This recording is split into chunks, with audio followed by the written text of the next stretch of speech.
Hello friends, आपका स्वागत है हमारे चैनल पर।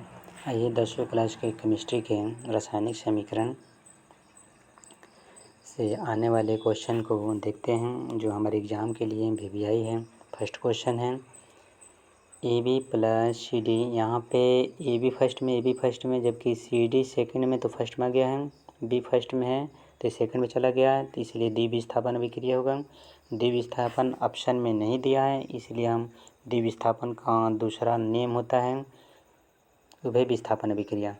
2 नंबर क्वेश्चन है असंतुलित रासायनिक समीकरण पूछा है, तो असंतुलित उसे कहते हैं जिसमें दोनों बगल बराबर ना हो। तो C नंबर देखते हैं, इसमें नाइट्रोजन यहाँ पे 2 है, यहाँ पे नाइट्रोजन 1 है, इसलिए मेरा ऑप्शन C होगा। और ऑक्सीजन यहाँ पे 6 है तो ऑक्सीजन 1 2 3 2 5, इस तरह भी नहीं होगा। 3 नंबर क्वेश्चन देखते हैं। 3 नंबर क्वेश्चन बोला है कौन संतुलित रासायनिक समीकरण है, तो इसमें देखेंगे तो बी नंबर ऑप्शन में नाइट्रोजन 1 2 हो गया, तो यहाँ पर नाइट्रोजन 2 है, यहाँ पर हाइड्रोजन 4 है, तो यहाँ पर भी हाइड्रोजन 4 है, ऑक्सीजन 2, यहाँ पर भी ऑक्सीजन 2, इसलिए ऑप्शन होगा ये संतुलित रासायनिक समीकरण होगा। 4 नंबर क्वेश्चन कौन संतुलित है, तो यहाँ पे ऑक्सीजन 2 है, ऑक्सीजन 1 है, तो ये नहीं होगा। हाइड्रोजन 2 है, हाइड्रोजन क्लोरीन 2 है, तो यहाँ पर हाइड्रोजन 1 है, तो ये भी नहीं होगा। अगला ऑप्शन पे देखते हैं, तो यहाँ पे Cl2 है, यहाँ पे Cl1 है, तो ये भी नहीं होगा। और यहाँ पे जिंक 1 है, हाइड्रोजन 2 है, SO4 1 है, SO4 1 है, तो इसलिए ऑप्शन डी होगा। ये मेरा संतुलित रासायनिक समीकरण। रेडॉक्स अभिक्रिया 5 नंबर में बोला है, तो रेडॉक्स अभिक्रिया उसे बोलते हैं जिसमें अम्ल का निर्माण हो, तो बी ऑप्शन है जिसमें अम्ल का निर्माण हो रहा है और किसी में नहीं हो रहा है, तो इसलिए कोई नहीं होगा। 6 नंबर क्वेश्चन है कौन रेडॉक्स अभिक्रिया, तो रेडॉक्स अभिक्रिया उसे बोलते हैं जिसमें ऑक्सीजन का योग हो तथा हाइड्रोजन का योग हो, या ऑक्सीजन का ह्रास हो तथा हाइड्रोजन का ह्रास हो। तो इसमें ऑक्सीजन है, यहाँ पर ऑक्सीजन नहीं है, इसमें हाइड्रोजन है, यहाँ पे हाइड्रोजन नहीं है, इसलिए मेरा ऑप्शन डी होगा, ये रेडॉक्स अभिक्रिया है।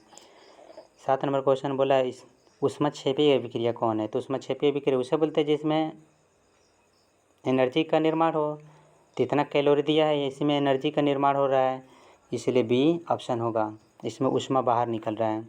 8 नंबर क्वेश्चन है कॉपर के साथ ऑक्सीजन जुटा है तो कॉपर ऑक्साइड बनाया है, इसलिए ये ऑक्सीकारक हो जाएगा।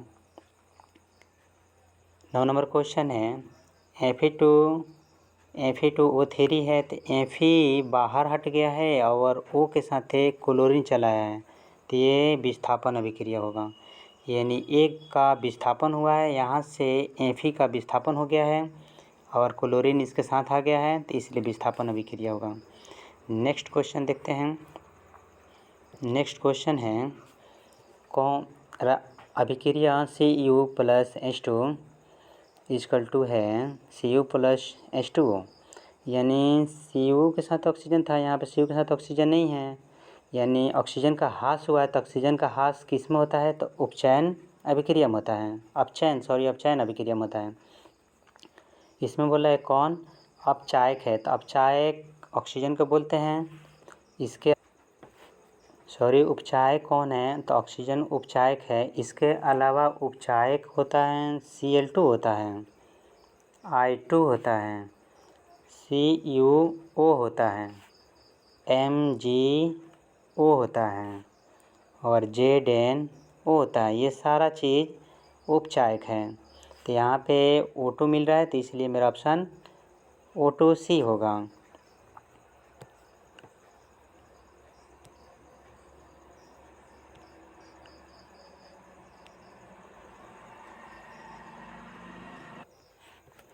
नेक्स्ट क्वेश्चन है 12 नंबर कौन ऑक्सीकारक है, तो ऑक्सीकारक H2SO4 को बोलते हैं, H2SO4 को। इसके अलावा ऑक्सीकारक होता है, इसके अलावा ऑक्सीकारक जैसे कार्बन है, सोडियम है, मैग्नीशियम है, H2S है, HCl है ये ऑक्सीकारक होता है, तो ये हम याद रखेंगे, ये सारा ऑक्सीकारक है।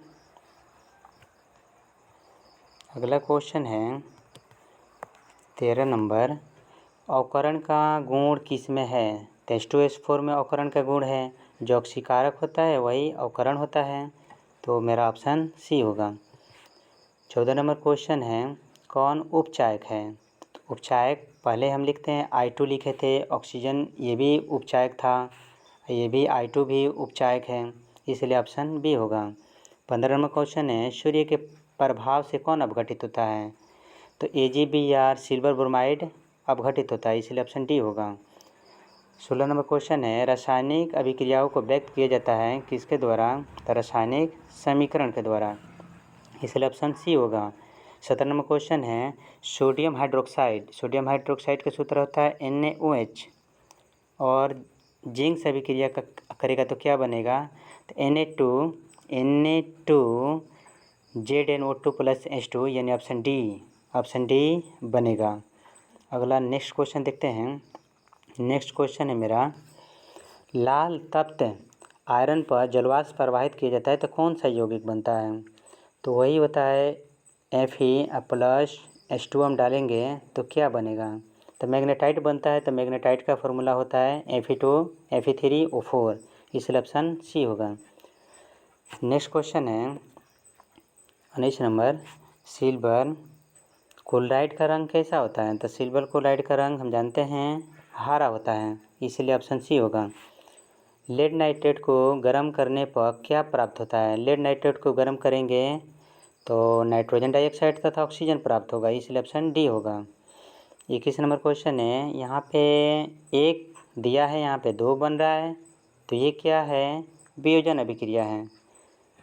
यहाँ पे जब 1 दिया होगा और 2 बनेगा तो हम इसे वियोजन बोलेंगे, जब 2 दिया रहेगा 1 बनेगा तो इसे हम संयोजन बोलेंगे। तो यहाँ पे 1 दिया है और 2 बन रहा है, तो इसलिए वियोजन अभिक्रिया होगा। 22 नंबर क्वेश्चन बोला, इसमें से कौन सही है? तो हम जानते हैं धोने वाला सोडा का सूत्र Na2CO3 10H2 होता है, तो ये ऑप्शन बी होगा, ये सूत्र सही है। नीचे दी गई अभिक्रिया में कौन सही है? तो यहाँ पे कॉपर ऑक्सीजन के साथ जुड़ रहा है, यानी कॉपर ऑक्साइड बना है, यानी कॉपर का ऑक्सीकरण होगा, तो ऑप्शन ए होगा। 24 नंबर क्वेश्चन है, श्वसन क्या होता है? तो हम लोग जानते हैं श्वसन क्या होता है, ऊष्माक्षेपी अभिक्रिया है। नेक्स्ट क्वेश्चन देखते हैं।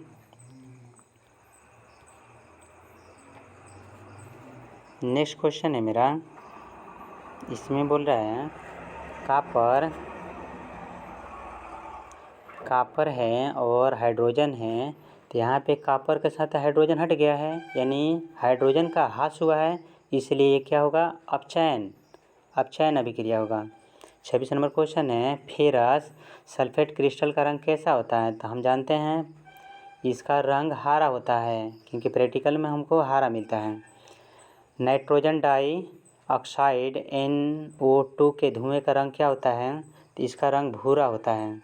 नाइट्रोजन डाइऑक्साइड का रंग क्या होता है? भूरा होता है, ऑप्शन ए होगा। साग सब्जियों को कंपोस्ट बनाकर किस अभिक्रिया का उदाहरण है? तो ऊष्माक्षेपी अभिक्रिया है, और श्वसन भी ऊष्माक्षेपी अभिक्रिया है।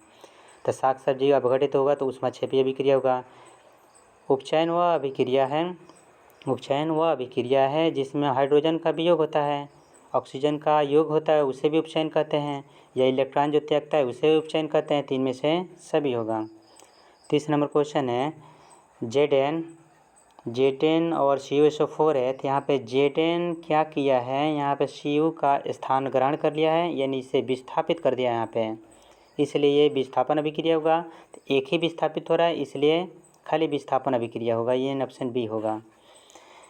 31 नंबर क्वेश्चन है, कौन बुझा हुआ चूना का सूत्र है? तो बुझा हुआ चूना का सूत्र सब किसी को पता है, CaOH2 होता है, यानी बुझा हुआ चूना जिसमें हाइड्रोजन हो और ऑक्सीजन हो, यानी H2O हो, तो वो क्या है? बुझा हुआ चूना है। तो इसी में O भी है और H भी है, तो ये ऑप्शन बी होगा।